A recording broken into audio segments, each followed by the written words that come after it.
வணக்கம். நாம இன்னைக்கு பார்க்க போறது மத்தேயோட 4வது அதிகாரத்தை. இது ஒரு சாதாரண அத்தியாயம் இல்ல, இது ஒரு முக்கியமான திருப்புமுனை.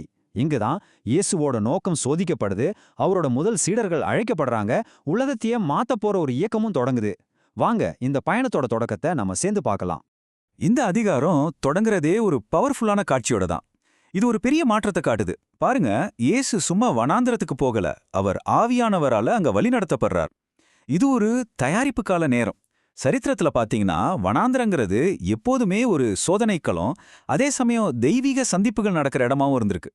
அங்க அவர் 40 நாள் இரவும் பகலும் உபவாசம் இருக்கார். பைபிள்ல இந்த 40ங்கிற எண்ணுக்கு ஒரு பெரிய முக்கியத்துவம் இருக்கு இல்லையா? மோசே சீனாய் மலையில 40 நாள் இருந்தது, இஸ்ரவேல் மக்கள் 40 வருஷம் வனாந்திரத்துல அலைஞ்சது. இது எல்லாமே ஒரு ஆழமான சோதனைக்கான, ஒரு மாற்றத்துக்கான காலகட்டத்தை தான் குறிக்குது. சோ இது அவரோட மன உறுதியையும் நோக்கத்தையும் சோதிக்கிற ஒரு களமா அமையுது. சரி, இந்த தயாரிப்பு காலம் முடிஞ்சதும் இயேசு ஒரு 3 கட்ட சோதனையை சந்திக்கிறார்.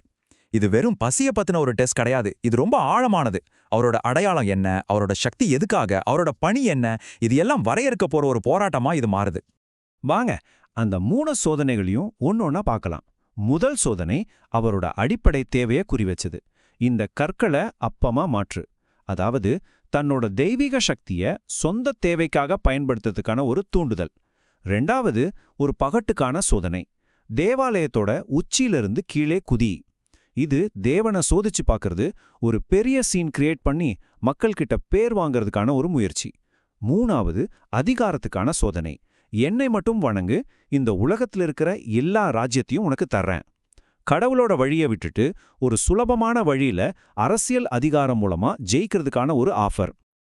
இந்த முதல் சோதனைக்கு இயேசுவோட பதில் ரொம்ப ஆழமானது. அவர் சொல்றார், மனுஷன் அப்பத்தினால மட்டும் வாழமாட்டான், ஆனா தேவனுடைய வாயிலிருந்து வர்ற ஒவ்வொரு வார்த்தையினாலும் வாழ்வான்னு. இதுல இருந்து என்ன தெரியுது? நம்மளோட உடல் தேவைகளை விட ஆவிக்குரிய விஷயங்கள் தான் ரொம்ப முக்கியங்கிறத அவர் தெளிவா சொல்றார். அவரோட வேலை வெறும் வயிற்று நிரப்புறதில்ல, ஆத்துமாக்கு உணவு கொடுக்கறதுன்னு இது காட்டுது. அடுத்து அந்த அதிகாரத்துக்கான சோதனைக்கு இயேசுவோட பதில் ரொம்ப உறுதியா கட் அண்ட் ரைட்டா இருக்கு. அப்பாலே போ சாத்தானே, உன் தேவனாகிய கர்த்தரை வணங்கி அவருக்கு மட்டுமே ஊழியம் செய்யணும்னு எழுதியிருக்குன்னு சொல்றார். இது சும்மா ஒரு நோ சொல்றது மாதிரி இல்ல, இது அவரோட முழுமையான அர்ப்பணிப்பை காட்டுது. அவரோட கவனம் முழுக்க முழுக்க கடவுள் மேல தான் இருக்கு. குறுக்கு வழிக்கெல்லாம் இங்க இடமே இல்லைன்னு தெளிவா அறிவிக்கிறார். இந்த கடுமையான சோதனைகள்லாம் முடிஞ்சதும் பிசாசு அவரை விட்டு போயிடுறான். அதுக்கப்புறம் என்ன நடக்குது பாருங்க. உடனே தேவதூதர்கள் வந்து அவருக்கு சேவை செய்றாங்க. இது ஒரு தெய்வீக ஆறுதல். அவர் இந்த சோதனையில ஜெயிச்சிட்டாருங்கிறதுக்கான ஒரு அடையாளம். இப்போ அவரோட பொது ஊழியம் தொடங்குறதுக்கு அவர் முழுசா தயார். வனாந்தரத்தோட அந்த தனிமையில இருந்து, அந்த சோதனையோட இருட்டில இருந்து இப்போ ஒரு புத்தம் புதிய தொடக்கத்துக்கு வர்றோம். இருட்டுல இருந்த ஜனங்க ஒரு பெரிய வெளிச்சத்தை பார்த்தாங்கங்கிற தீர்க்கதரிசன வார்த்தைகளோட இயேசு கல்லியாவுல தன்னோட பிரசங்கத்தை தொடங்குறாரு.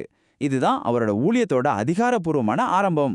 யோவான் ஸ்நானகனை சிறையில அடைச்சிட்டாங்கங்கிற செய்தி கிடைச்ச உடனே இயேசு தன்னோட ஊழியத்தை ஆரம்பிக்கிறார். அது ஒரு தூண்டுதலா அமையுது. யோவானோட ஊழியம் முடிகிற இடத்துல இயேசுவோட ஊழியம் தொடங்குது. ஆனா ஒரு முக்கியமான விஷயம் என்னன்னா, அவர் இதை தனியா செய்யல. முதல்ல அவர் தனக்குன்னு ஒரு டீமை உருவாக்குறார். தன்னோட முதல் சீடர்களை அழைக்கிறார். கலிலேயா கடலோரத்துல மீன் பிடிச்சிட்டு இருந்த சாதாரண மனுஷங்க பேதுருவும் அவரோட சகோதரன் அந்திரேயாவும். அவங்க கிட்ட போற இயேசு ஒரு சிம்பிளான ஆனா வாழ்க்கையே மாத்தக்கூடிய ஒரு அழைப்பை கொடுக்கறாரு. ஏன் பின்னாடி வாங்க, நான் உங்களை மனுஷங்களை பிடிக்கிறவங்களா மாத்துவேன். இது அவங்க தொழிலை மாற்றுறதுக்கான அழைப்பு மட்டும் இல்ல, அவங்க வாழ்க்கையோட முழு நோக்கத்தையுமே மாத்துறதுக்கான ஒரு அழைப்பு. இந்த ஒரு அழைப்பு அவங்க வாழ்க்கையில என்ன மாதிரியான ஒரு மாற்றத்தை கொண்டு வந்துச்சுன்னு பாருங்க. இது ரொம்ப ஆழமான, உடனடியான ஒரு மாற்றம். நேத்து வரைக்கும் அவங்க கடல்ல மீன் பிடிச்சிட்டு இருந்த மீனவர்கள், ஆனா இனிமே அவங்க மனுஷங்களோட இதயங்களை பிடிக்க போற சீடர்களா மாற போறாங்க. வலைய வீசுறதுல இருந்து ஒரு பெரிய லட்சியத்தை நோக்கி போறதுக்கு அவங்க அழைக்கப்பட்டாங்க. இது ஒரு சாதாரண வேலையிலிருந்து ஒரு அசாதாரணமான நோக்கத்தை நோக்கிய பயணம். இதுல ஆச்சரியமான விஷயம் என்ன தெரியுமா? அவங்க ஒரு நிமிஷம் கூட யோசிக்கல, தயங்கவே இல்ல. உடனே அவங்க வலை, தொழில், வாழ்க்கைன்னு எல்லாத்தையும் விட்டுட்டு அவர் பின்னாடி போயிட்டாங்க. அதே மாதிரிதான் கொஞ்சம் தள்ளி இருந்த இன்னொரு ஜோடி சகோதரர்களான யாக்கோபும் யோவானும் தங்களோட அப்பாவையும் படகையும் விட்டுட்டு அப்படியே அவர் கூட கிளம்பிட்டாங்க. இப்ப அவரோட முதல் சீடர்கள் கூட இருக்க இயேசுவோட ஊழியம் ரொம்ப வேகமா வளர ஆரம்பிக்குது. அவரோட ஊழியம் 2 முக்கியமான தூண்கள் மேல நிக்குது. ஒன்னு அவர் போதிச்ச வார்த்தைகள், இன்னொன்னு அவர் செஞ்ச அற்புதங்கள், குறிப்பா மக்களை குணமாக்குனது. அவரோட வேலை பல பரிமாணங்கள்ல இருந்துருச்சு. அவர் ஜெப ஆலயங்கள்ல போதிச்சார், தேவனுடைய ராஜ்யத்தை பத்தின நல்ல செய்தியை சொன்னார். அது மட்டும் இல்ல, மக்கள் கிட்ட இருந்த எல்லா விதமான நோய்களையும் வியாதிகளையும் குணமாக்கினார். அதனால இது வெறும் ஒரு ஆவிக்குரிய போதனை மட்டும் இல்ல, அது மக்களோட உடல் ரீதியான மனரீதியான வழிகளுக்கும் ஒரு தீர்வா இருந்துச்சு. அவரோட பணி எவ்வளவு முழுமையானதுங்கிறத இது நமக்கு காட்டுது. அவர் செஞ்ச இந்த காரியங்களால அவரோட புகழ் சிரியா முழுவதுமே காட்டு தீ மாதிரி பரவிடுச்சு. மக்கள் அவரை பத்தி பேச ஆரம்பிச்சாங்க. ஆனா இது ஏதோ வதந்தி மாதிரி இல்ல, இது ஒரு நம்பிக்கையான செய்தியா இருந்துச்சு.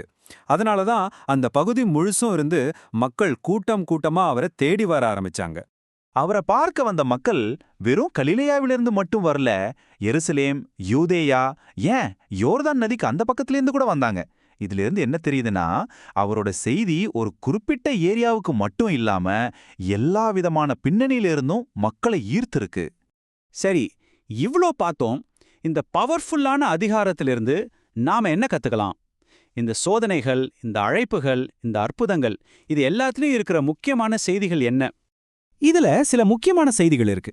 முதல்ல, சோதனைகளை ஜெயிக்கிறதுக்கு தேவனுடைய வார்த்தை ஒரு பெரிய ஆயுதம்ங்கிறத இயேசு நமக்கு காட்டுறார். ரெண்டாவது, அவரோட அழைப்புக்கு ஓகே சொன்னா நம்ம வாழ்க்கை மொத்தமா மாறிடும். அது நமக்கு ஒரு புது நோக்கத்தை கொடுக்கும்.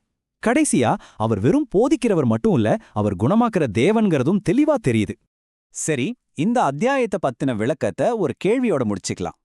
அந்த சீஷர்கள் ஒரு நிமிஷம் கூட யோசிக்காம தங்களோட வலைகளை விட்டுட்டு இயேசு பின்னாடி போனாங்க. நம்ம வாழ்க்கையில ஒரு புது அழைப்பு வரும்போது அதுக்கு பதில் சொல்ல விடாம நம்மள தடுத்து நிறுத்துற வலைகள் எதுவா இருக்கலாம்? இது நாம எல்லாரும் யோசிக்க வேண்டிய ஒரு முக்கியமான கேள்வி. இந்த அலசலை கேட்டதற்கு நன்றி.